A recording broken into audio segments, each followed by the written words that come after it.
E aí pessoal, tudo bem com vocês? Aqui é a Gabi, você tá no Tagarelando, sejam muito bem-vindos a esse canal, onde eu falo sobre livros e as leituras que eu faço aqui também. Se essa aqui é a sua primeira vez, seja super bem-vindo. Hoje eu vou falar pra vocês sobre o livro Amor de Redenção, gente. É um livro de romance cristão que eu sempre ouvi coisas muito positivas, gente falando que, nossa, leu e amou e tererê, tarará. E aqui eu vou falar sobre a minha experiência lendo esse livro, que não foi lá das melhores não, tá bom, gente? Eu acho que esse livro tem pontos positivos, mas ele também tem pontos negativos, e é sobre isso que eu quero falar com vocês no vídeo de hoje, então espero que vocês gostem, se liga após a vinheta.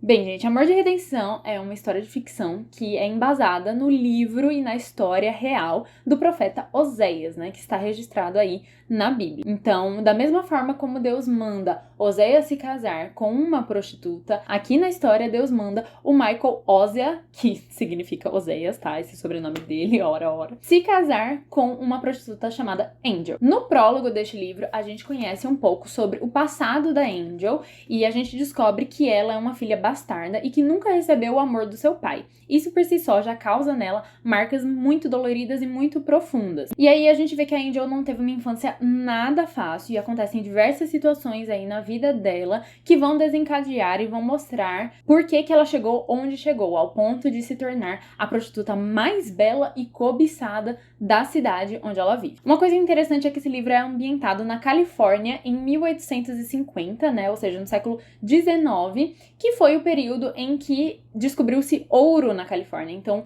aconteceu aí a chamada Corrida do Ouro, que é um fato abordado aqui em alguns momentos nesse livro. Eu achei isso bacana porque eu nunca tinha lido um livro em que a moeda de troca fosse o ouro em si. Acaba que mistura um pouquinho aí com esse elemento histórico. Uma das coisas positivas é a fluidez da narrativa, os personagens secundários também são muito fofos, muito legais, bem desenvolvidos. E um ponto bem interessante é que essa história, ela valoriza o trabalho que é feito de maneira árdua, porém digna. Eles mostram como é prazeroso você trabalhar pelo seu sustento e receber das recompensas e poder desfrutar delas também. Então, no mundo que nos incentiva cada vez mais a buscar o conforto acima de qualquer coisa e ir atrás de artifícios para trabalhar menos e ganhar mais, eu acho que essa mensagem é bem positiva. Em se tratando de enredo, gente, eu não posso nem falar muito mais aqui pra vocês, embora seja uma resenha sobre esse livro, mas eu acho que a graça do livro é justamente você descobrir sozinho como que vai acontecer o desenrolar dessa história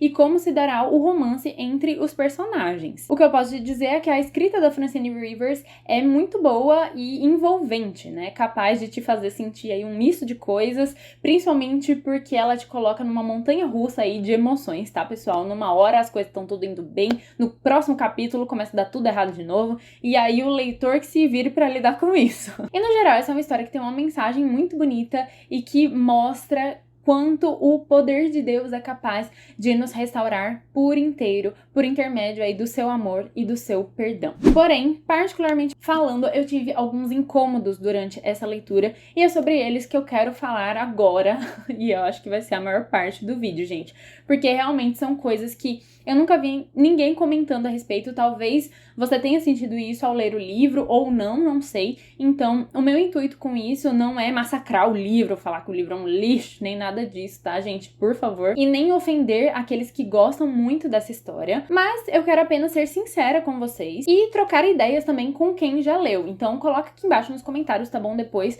as suas opiniões, aquilo que você sentiu, como é que foi a sua experiência de leitura. Bem, gente, a primeira coisa que me incomodou no livro foi que eu não gostei da maneira como o romance se inicia. Pra mim, a autora criou uma situação extremamente problemática e que poderia facilmente ter sido evitada. Porque o que aconteceu foi uma situação de jogo desigual, ou seja, um cristão se casou com uma mulher não cristã. Ah, Gabi, mas com o profeta Oséias foi assim que aconteceu e a história tá embasada no livro de Oséias. Tá bom, eu entendo isso, mas aí mora um perigo também. Deixa eu te explicar. Todas as histórias bíblicas acontecem debaixo da providência e da soberania de Deus e elas têm um propósito revelacional. Ou seja, tudo que Deus ordenou aos seus servos, apóstolos, profetas, sacerdotes, etc., tinha um objetivo, que era o de compor a revelação do plano redentor de Deus, enviando o seu filho, o seu único filho, para morrer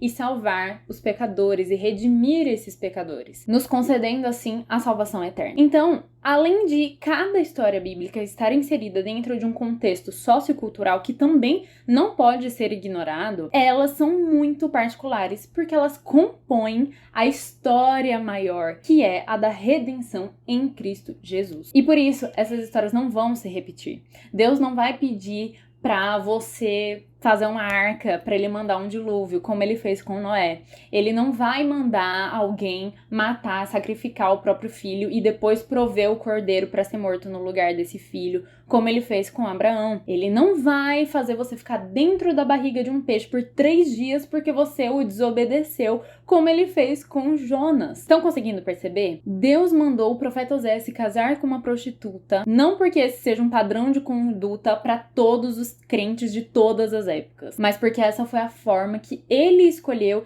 de ilustrar vividamente, ou seja, por meio da vida do próprio profeta, a sua mensagem de redenção para o seu povo daquela época, o povo que estava ouvindo o profeta Oséias, e a partir disso, o povo das demais épocas que viriam, inclusive a nossa. É tanto que se você for ler o livro de Oséias, ele tem 14 capítulos e destes, apenas 2 falam sobre realmente a história do profeta, do que aconteceu. E mesmo assim, a gente não tem uma super descrição e nem uma riqueza de detalhes de como foi todo esse processo, não. A maior parte do livro é Deus falando diretamente com o seu povo e ensinando o seu povo que eles estavam vivendo em pecado e estavam se afastando do Senhor. Então, esse é o primeiro ponto. Eu acho que seja perigoso tentar inventar um novo enredo a partir de uma história tão específica, tão particular da Bíblia. E principalmente romantizando práticas que contradizem a própria palavra de Deus no que diz respeito à conduta que ele espera de seus filhos. O apóstolo Paulo, lá em 2 Coríntios 6, 14 e 15, diz assim: não vos ponhais em julgo desigual com os incrédulos, porquanto que sociedade pode haver entre a justiça e a iniquidade? Ou que comunhão da luz com as trevas? Que harmonia entre Cristo e o maligno? Ou que união do crente com o incrédulo? Então, pessoal, casamento é coisa séria. Mas, Gabi, você acha que é impossível um crente se casar com um descrente e depois Deus converter essa pessoa? Não acho impossível. Eu creio na soberania e na misericórdia de Deus, que faz com que onde há abundância de pecado, superabunde a graça. Porém, a exceção não é a regra. Deus estabelece um padrão para a vida do crente simplesmente por essa ser a maneira mais fácil, mais natural e melhor do seu servo viver em obediência a ele. Mas cada caso será um caso e aí só Deus sabe o que ele estabeleceu para a vida de cada filho seu. O ponto é que, em se tratando deste livro, eu creio que a autora poderia ter escolhido um caminho que evitasse essa situação. A conversão da personagem, da Angel, poderia ter acontecido antes de ela efetivamente se casar com o Michael, que é o personagem cristão nessa história. E nem por isso o sentido principal aí da mensagem que a autora quer passar se perderia. Pelo contrário, eu acho que ficaria melhor, ficaria uma situação muito mais condizente, não apenas com o relato bíblico em que a autora se embasou,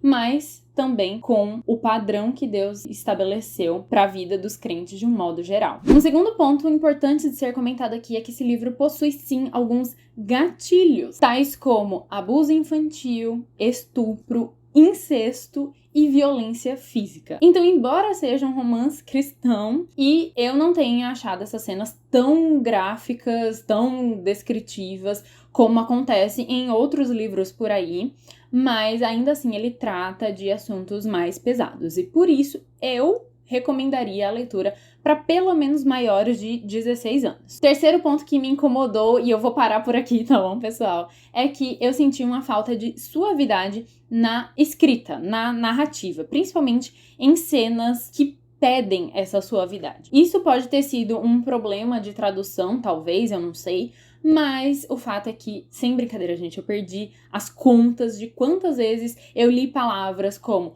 agarrar, arrancar, puxar, apertar, sabe? Palavras que denotam algo forçado, algo que é feito contra a vontade da pessoa que tá recebendo essa ação. E isso, além de ter se tornado cansativo nas 450 páginas que esse livro tem, o que me preocupou foi ver essas expressões sendo usadas em cenas mais fofinhas, em cenas de amor, que estavam falando de amor, e não apenas nas cenas mais duras e de violência mesmo. Então eu penso que poderiam ter sido escolhidas outras palavras que não denotassem tanto essa brutalidade. Foram esses pontos, gente, que eu destaco e que explicam pra vocês o porquê de eu não ter amado esse livro da forma como eu sinceramente gostaria de ter amado. Não acho que seja um livro ruim, mas ele tem seus altos e baixos. Então eu espero de verdade, gente, ter conseguido traduzir pra vocês como foi a minha experiência lendo Amor de Redenção. E de verdade eu gostaria muito mesmo de saber o que é que você que já leu o livro, principalmente, pensa a respeito dos pontos que foram levantados aqui. Então coloca aqui, eu vou amar saber qual é o seu ponto de vista. A gente consegue